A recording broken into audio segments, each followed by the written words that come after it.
특히 작년 7월 이후부터는 카테고리가 세분화되면서 앞으로는 익스프레스 엔트리에 대해서 좀 더 똑똑한 전략이 필요합니다.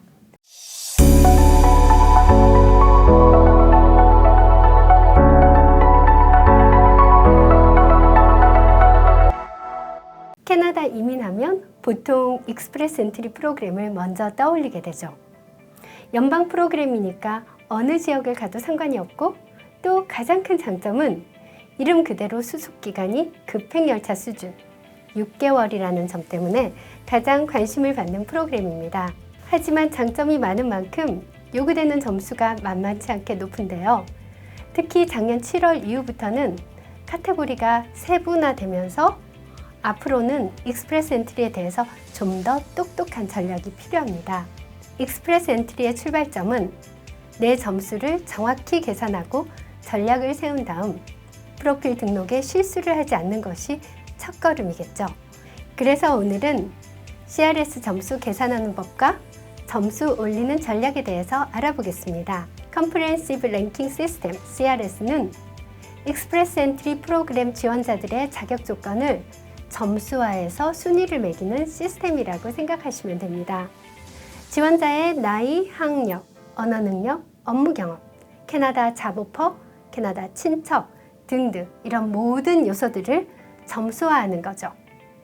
아래 링크로 들어가시면 캐나다 이민국 웹사이트에 CRS 점수 계산기로 점수를 계산하실 수 있습니다.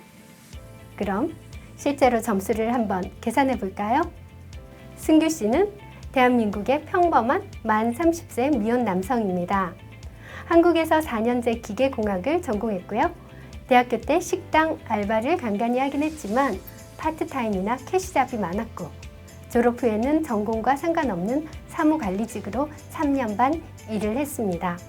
지금은 워킹 홀리데이로 캐나다에서 6개월째 식당 슈퍼바이저로 일을 하면서 영어 성적은 셀피브로 리스닝, 리딩은 7, 스피킹, 라이딩은 6점을 받았습니다. 자, 먼저 구글에서 CRS를 검색하면 캐나다 이민국 웹사이트 링크가 나옵니다. 여기로 들어가 보도록 하겠습니다. What is your marital status? 라는 질문을 시작으로 점수 계산을 시작하실 수 있습니다. 승규 씨는 미혼이니까 Never married, 싱글을 선택합니다. 다음은 나이입니다. 만 30세니까 30세 선택합니다. 학력은 학교를 졸업했다고 자동으로 점수를 받는 것이 아니란 점 주의해야 하는데요. 캐나다 외 국가의 학력인 경우는 지정된 기관을 통해서 국제 학력 인증 절차를 거쳐야 합니다. 캐나다 정부는 타 국가 학력을 캐나다 교육과정과 비교해서 평가해주고 그 평가받은 학력을 취업이나 학교 지원을 할 때 인정받을 수 있도록 도와주고 있는데요.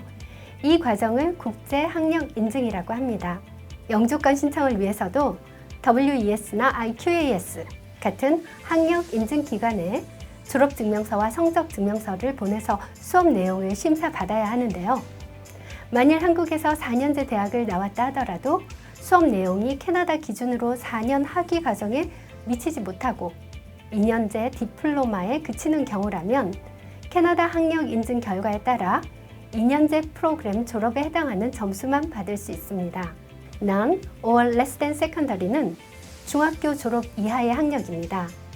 캐나다에서 세컨더리 디플로마는 고등학교 졸업을 의미하는데요.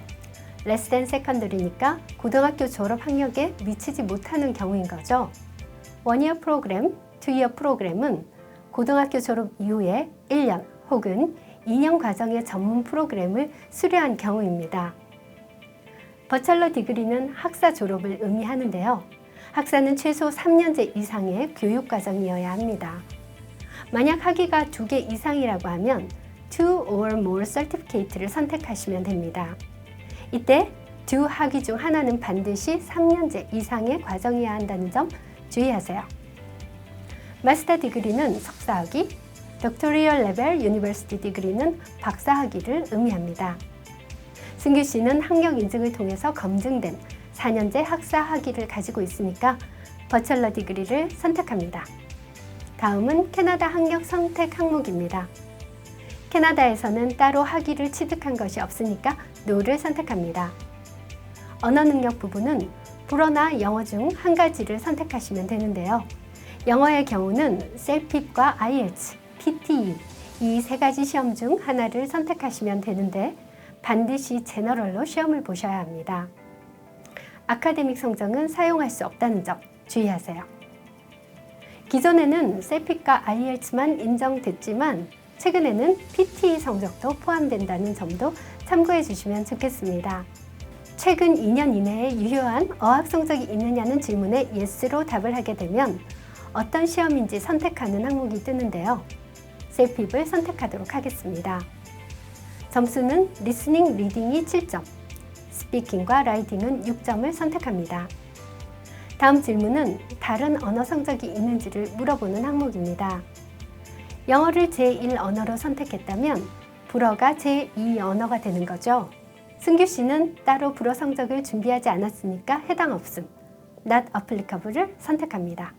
다음은 경력에 대한 항목입니다. 최근 10년 이내에 캐나다에서 숙련직으로 일한 경력이 있는지를 물어보는 질문입니다. 이때 경력은 유급이어야 하고 무급 봉사활동은 인정이 안 됩니다. 주당 30시간 이상의 풀타임이거나 그와 동등한 파트타임도 인정됩니다. 즉, 주당 15시간을 근무했다면 2년을 일해야 1년으로 인정받을 수 있겠죠? 여기서 말하는 숙련직은 NOC 티어 0에서 3에 해당하는 직업입니다. 승규 씨는 현재 캐나다에서 6개월째 식당에서 슈퍼바이저로 근무하고 있으니까 NOC 코드는 62020으로 티어 2로 숙련직에 해당됩니다. 기간은 6개월밖에 안 돼서 1년 이하, none or less than 1 year로 선택하겠습니다. 그 다음은 해외 경력 질문인데요. 10년 이내에 숙련직으로 일한 경력이 있는지를 물어보는 질문입니다. 숙련직은 업무를 시작하기 전에 업무를 해낼 자격 조건을 갖춘 후에 업무 경력을 쌓았다고 하는 것이 상식적이죠. 그러니까 만약에 무용과를 졸업하고 바로 요리사로 3년간 근무했다라고 했을 때 오피서에 따라서는 무용과 졸업만으로는 요리사 자격 조건에 미치지 못하니까 실제 3년 동안 요리를 했고 경력증명서가 잘 갖추어져 있다 하더라도 정황상 점수를 다 인정해주지 않을 수도 있다는 점 주의가 필요합니다. 승규 씨는 한국에서 사무직으로 3년 반의 경력이 있는데요. 사무직은 특히 더 잡듀티를 잘 살펴봐야 합니다. 비슷한 사무관리 일이지만 업무 숙련도나 책임 범위에 따라서 숙련직으로도 비숙련직으로도 구분될 수 있으니까 어느 NOC 코드에 속하는지, 기간은 얼마나 인정될 수 있을지 정말 꼼꼼히 체크하셔야 합니다. 승규 씨는 초반에는 단순 사무직을 수행했지만 관리자 역할을 2년 이상 한 걸로 인정되어서 NOC 코드 13110으로 티어 3 숙련직에 해당하는 기간을 2년 동안 한 것으로 인정되겠습니다. 다음 7번 문항도 잘못 이해하기 쉬운 항목인데요. 캐나다 주정부나 연방에서 발행한 기능직 자격증을 보유하고 있는지를 물어보고 있습니다. 여기서 말하는 자격증은 기능 직종을 위한 자격증만을 의미합니다. 의사, 간호사, 치기공사 등 전문 직종의 자격증이나 다른 자격증은 해당이 없습니다. 승규 씨는 기능 직종 자격증이 없으니까 No를 선택합니다. 다음 항목부터는 이제 가산점에 대한 부분인데요. 8번 문항은 LMIA 기반의 유효한 잡오퍼를 보유하고 있는지를 물어보는 항목입니다. 여기서 말하는 유효한 잡오퍼는 풀타임이고 티어 0에서 3에 속하는 숙련직 잡오퍼로 LMIA 승인을 받았거나 국제조약에 의해서 LMIA가 면제되는 고용주 지정 취업비자, 즉 주재원 비자나 영 프로페셔널 같은 취업 비자를 받은 경우입니다. 워킹 헐리데이 비자는 국제조약으로 LMIA가 면제되는 취업 비자는 맞지만 고용주 지정이 아닌 오픈 워크퍼밋이니까 해당이 안 됩니다. No를 선택하겠습니다. 다음은 주정부 노미네이션 항목인데요. 이 부분도 오해하는 경우가 많습니다. 여기서 말하는 노미네이션은 일반 주정부 노미네이션이 아닌 주정부 익스프레스 엔트리 프로그램을 통한 노미네이션 경우만 해당됩니다. 다른 일반 프로그램으로 주정부 프로그램 노미네이션을 받은 경우라면 여기에 NO를 선택합니다. 승규 씨는 다른 영주권 프로그램에 신청한 적이 없으니까 당연히 NO입니다. 자, 이제 마지막 10번 문항인데요. 캐나다 영주권자 이상의 형제 자매가 있는지 물어보는 항목입니다. 승규 씨는 가족이 모두 한국에 계셔서 NO를 선택하면 됩니다. 승규 씨의 총점을 한번 볼까요? 277점이네요. 이 점수로 익스프레스 엔트리 추첨에 선발되기는 어려울 것 같습니다.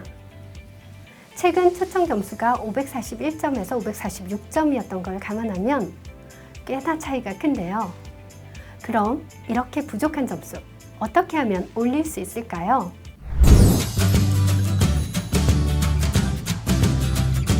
점수를 높이는 가장 빠르고 효과적인 방법은 우선 영어 성적을 높일 수 있는 가능성을 보는 건데요. 현재 승규 씨의 영어 성적은 52점입니다. 만약 셀핍에서 모든 항목 전부 7점을 받는다고 하면 언어 성적 부문 점수가 68점으로 올라가고 스킬 트랜스퍼러빌리티 팩터에서도 점수가 추가돼서 총점이 319점이 됩니다. 또 다른 방법으로는 캐나다 경력을 쌓는 것인데요. 승규 씨는 현재 6개월밖에 일하지 않았지만 경력을 6개월 더 채워서 캐나다 경력 1년 점수를 받고 LMIA 기반의 취업 비자로 연장을 하면 해당 부분에서도 점수가 대폭 오르게 됩니다. 이 경우에 승규 씨의 총점은 435점이 되는데요.